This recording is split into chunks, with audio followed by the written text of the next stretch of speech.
नमस्कार, मैं हूं आपका अपना दोस्त, आपका साथी उज्जवल गुप्ता। तो साथियों, आप सभी लोगों का हमारे इस YouTube channel RK help classes में हार्दिक स्वागत है। आज हम लोग एक बहुत ही अधिक इंटरेस्टिंग टॉपिक पर चर्चा करने जा रहे हैं, जिस टॉपिक का नाम है ऑक्सीडेशन एंड रिडक्शन।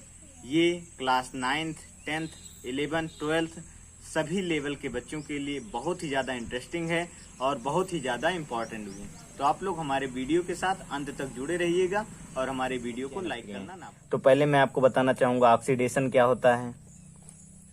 ऑक्सीडेशन को हिंदी में कहते हैं ऑक्सीकरण।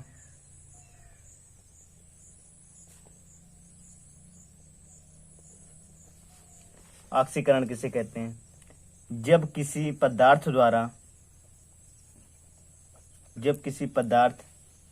या परमाणु द्वारा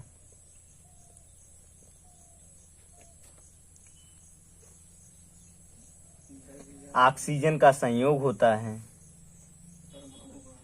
जब किसी पदार्थ या परमाणु द्वारा या परमाणु से ऑक्सीजन का संयोग होता है,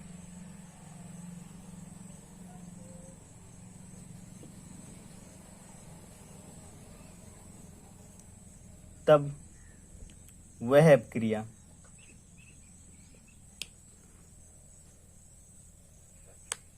ऑक्सीकरण अपक्रिया कहलाती है।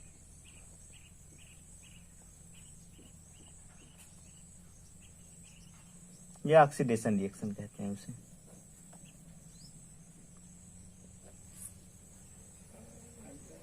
अपक्रिया कहलाती है।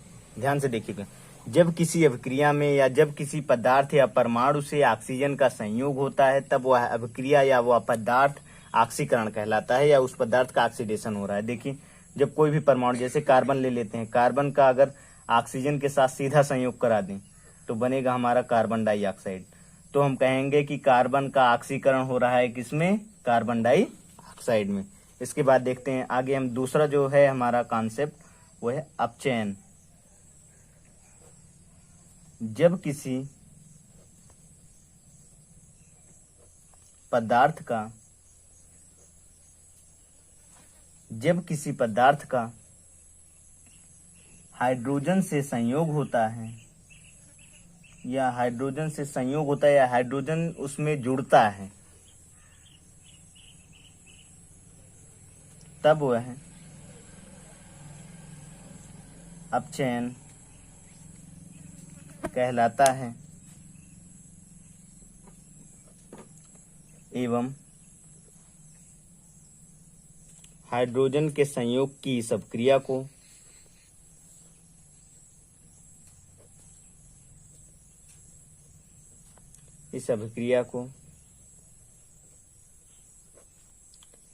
अपचयन अभिक्रिया कहते हैं।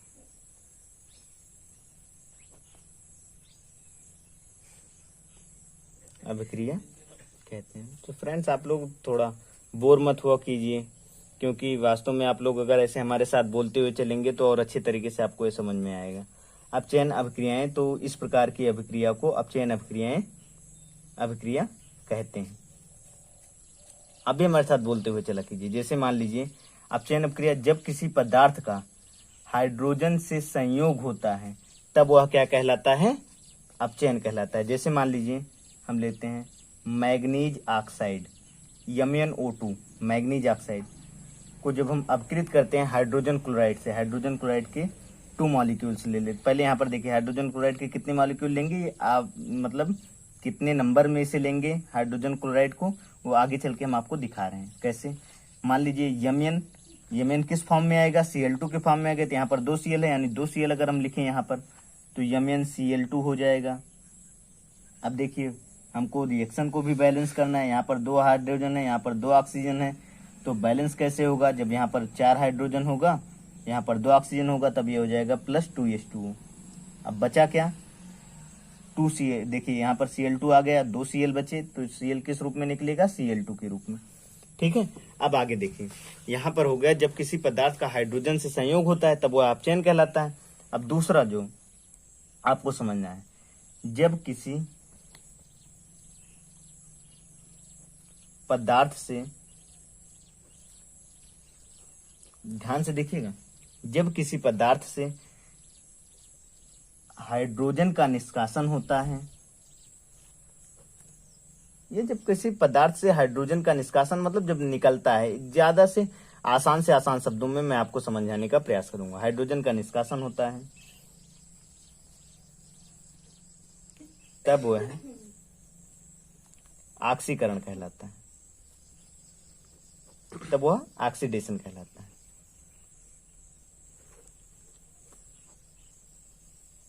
अब देखिए, जैसे मान लीजिए हमने आपको बताया जब किसी भी पदार्थ से हाइड्रोजन का निष्कासन होगा तब वो क्या कहलाएगा, तब वो कहलाएगा आपका ऑक्सीकरण।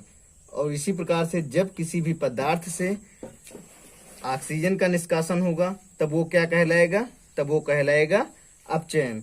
उससे पहले मैं आपको पीछे की चीजें रिपीट करना चाहूंगा। जब मैंने आपको बताया कि ऑक्सीकरण किसे कहते हैं, तब हमने आपको बताया ऑक्सीकरण में जब किसी पदार्थ का हाइड्रोजन से संयोग होता है, जब किसी पदार्थ का ऑक्सीजन से सीधा संयोग होता है तब वो क्या कहलाता है, तब वो कहलाता है आपका ऑक्सीडेशन। और जब आपका किसी भी पदार्थ का हाइड्रोजन से संयोग होता है तब वो कहलाता है ऑक्सीडेशन, रिडक्शन।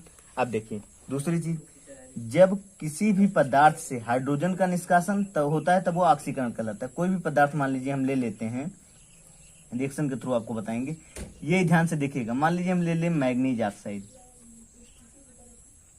उसको हम 4HCl के साथ रिएक्ट कर दें, वही चीजें उल्टी हो जाएंगी। तो अब क्या होगा, MnCl2 plus 2H2O plus Cl2, यानी किसका निष्कासन हो रहा है यहाँ पर, हाइड्रोजन का निष्कासन हो रहा है ना। तो हाइड्रोजन का निष्कासन हो रहा है तो ये क्या कहलाएगा, ऑक्सीडेशन। और जब किसी पदार्थ से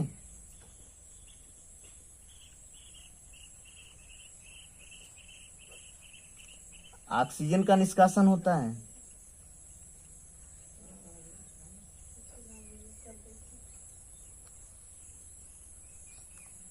तब वो है अपचयन कहलाता है।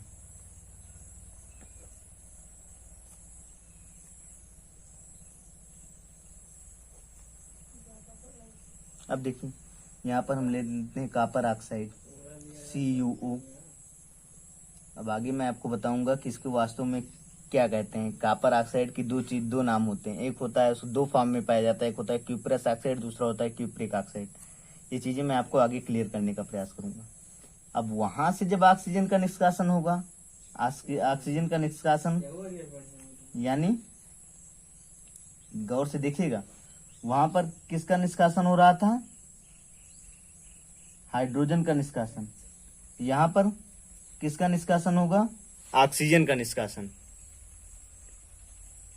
से ऑक्सीजन का निष्कासन होता है। अब यहां से देखिए कॉपर ऑक्साइड है, कॉपर ऑक्साइड से यहाँ पर आपका बन जाएगा कॉपर और H2O, वाटर का मॉलिक्यूल्स आपका रिलीज हो जाएगा। ठीक है, अब यहाँ आगे आके देखते हैं हम।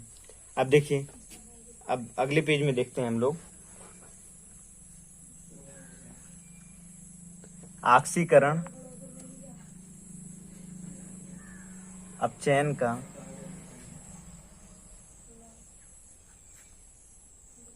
इलेक्ट्रॉनिक सिद्धांत। ये क्या, ऑक्सीकरण अपचयन का इलेक्ट्रॉनिक सिद्धांत। अब देखिए यहां पर इलेक्ट्रॉनिक सिद्धांत ये हमको बताता है कि जब किसी परमाणु आयन के द्वारा इलेक्ट्रॉन का त्याग किया जाता है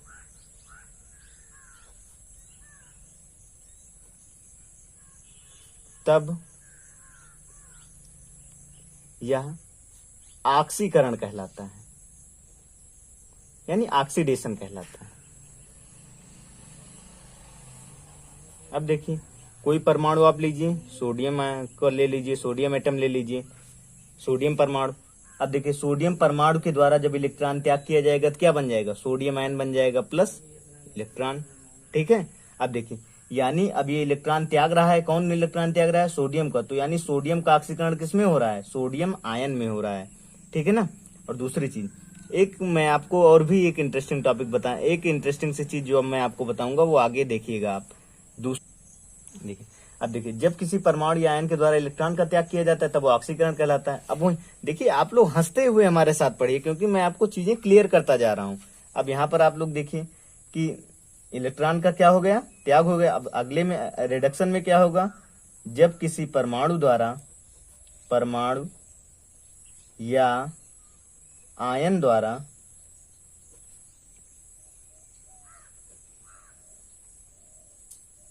इलेक्ट्रॉन को ग्रहण किया जाता है,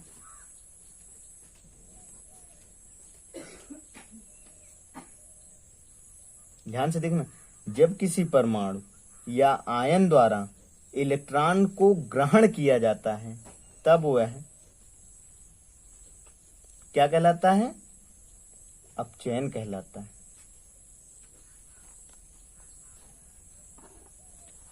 कोई परमाणु ले लीजिए, क्लोरीन, इसके द्वारा जब इलेक्ट्रॉन को ग्रहण किया जाएगा, क्या किया जाएगा? ग्रहण किया जाएगा, तब क्या बन जाएगा? Chloride ion. यानी ये इसकी कौन सी अवस्था हो गई? अपचयन की अवस्था। दूसरी चीज, आयन, मान लीजिए हम ले लेते हैं Sn2 पॉजिटिव, इसको अगर हम 2 इलेक्ट्रॉन देते हैं, यानी 2 इलेक्ट्रॉन अगर ये ग्रहण कर रहा है, फिर क्या बन जाएगा? ये 10 Sn, ठीक है। अब देखिए 10 Sn। अब देखिए दूसरी चीज मैं आपको बताना चाहूंगा, किस आधार पर आप ऑक्सीडेशन और रिडक्शन को समझ सकते हैं, वो मैं आपको बताना चाहूंगा। ऑक्सीकरण संख्या के आधार पर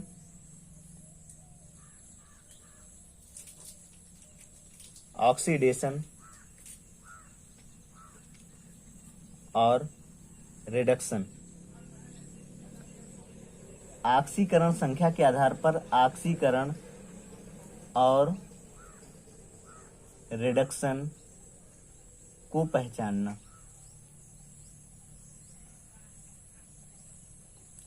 जब अभिक्रिया में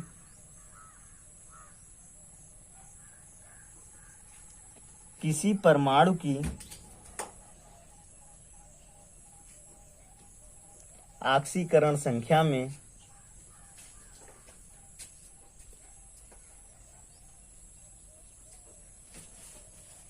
वृद्धि होती है तब वह ऑक्सीकरण कहलाता है। जब अभिक्रिया में किसी परमाणु की ऑक्सीकरण संख्या में वृद्धि होती है तब वह ऑक्सीकरण कहलाता है। अब देखिए यहां पर हमने लिया Na, देखिए ध्यान दीजिएगा Na। अब देखिए कोई रिएक्शन आपको करके अगर आप लोग चाहें तो हाँ रिएक्शन भी मैं आपको बता सकता हूँ। देखिए लेकिन जनरली आप लोग वैसे देख लीजिए, Na का क्या हो जा रहा है? Na पॉजिटिव हो रहा है तो क्या हो रहा है? जब किसी परमाणु की ऑक्सीकरण संख्या, यहाँ पर ऑक्सीकरण संख्या कितनी थी? 0 थी। यहाँ पर ऑक्सीकरण संख्या कितनी हो गई? +1 हो गई। तो 0 से +1 अगर ऑक्सीडेशन नंबर हो रहा है तो यानी ऑक्सीडेशन नंबर क्या हो रहा है? इंक्रीज हो रहा है। अगर इंक्रीज हो रहा है तो उसे क्या कहेंगे? ऑक्सीडेशन कहेंगे, ठीक है। अब देखिए जब अभिक्रिया में किसी परमाणु की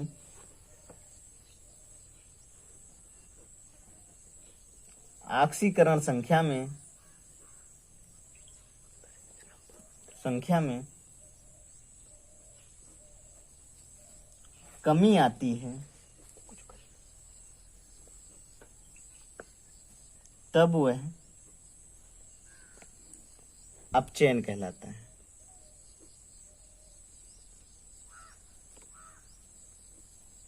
देखिए यहां पर मैं आपको एक रिएक्शन के थ्रू समझाना चाहूंगा। जैसे कॉपर ऑक्साइड के ले लीजिए, कॉपर ऑक्साइड का, इसका जब आप H2 के साथ कराएंगे, अभिकृत करेंगे जब इसे, देखिए CuO में यहां पर अगर आप देखेंगे कॉपर की ऑक्सीडेशन नंबर कितना है? कॉपर का यहां पर ऑक्सीडेशन नंबर है कितना? +2। ध्यान से देखिएगा, +2 से अगर आप देखेंगे तो Cu यानी शून्य, मुक्त अवस्था में किसी भी परमाणु की ऑक्सीकरण संख्या शून्य होती है। और यहाँ पर निकल जाएगा आपको H2O। तो क्या हुआ, यहाँ पर आप कहेंगे कॉपर ऑक्साइड में, कॉपर ऑक्साइड का कॉपर में क्या हो रहा है, अपचयन हो रहा है। यहाँ पर अगर आप चाहें तो एक आध उदाहरण मैं आपको और भी समझा सकता हूँ, लेकिन आप लोग थोड़ा बहुत समझने का प्रयास कीजिएगा। आप लोग एक आध दो एग्जाम्पल खुद से भी सेटअप कीजिएगा। उसके बाद मैं आगे की वीडियो में आप लोग कमेंट बॉक्स में जैसा मुझे सुझाव देंगे, जो भी इसमें कमी होगी उसमें और अधिक सुधार करने का प्रयास करूंगा। और मैं आप लोगों को बताना चाहूंगा कल का जो टॉपिक होगा वो होगा रिडॉक्स रिएक्शन, जिसमें ऑक्सीडेशन एवं रिडक्शन दोनों चीजें शामिल होंगी। तो तब तक के लिए आप लोग हमारे इस YouTube channel RK help classes के साथ जुड़े रहिए और हमारे वीडियो को लाइक कीजिए और जहां तक हो सके इसे शेयर करने का प्रयास कीजिए, ताकि हर एक बच्चा ऑक्सीडेशन और रिडक्शन को इजीली तरीके से, यानी आसान से आसान तरीके से, इजी तरीके से सीख सके। हमारे देश का हर एक बच्चा ऑक्सीडेशन रिडक्शन को समझ सके, खुश हो सके और इसके जरिए आनंद ले सके। धन्यवाद।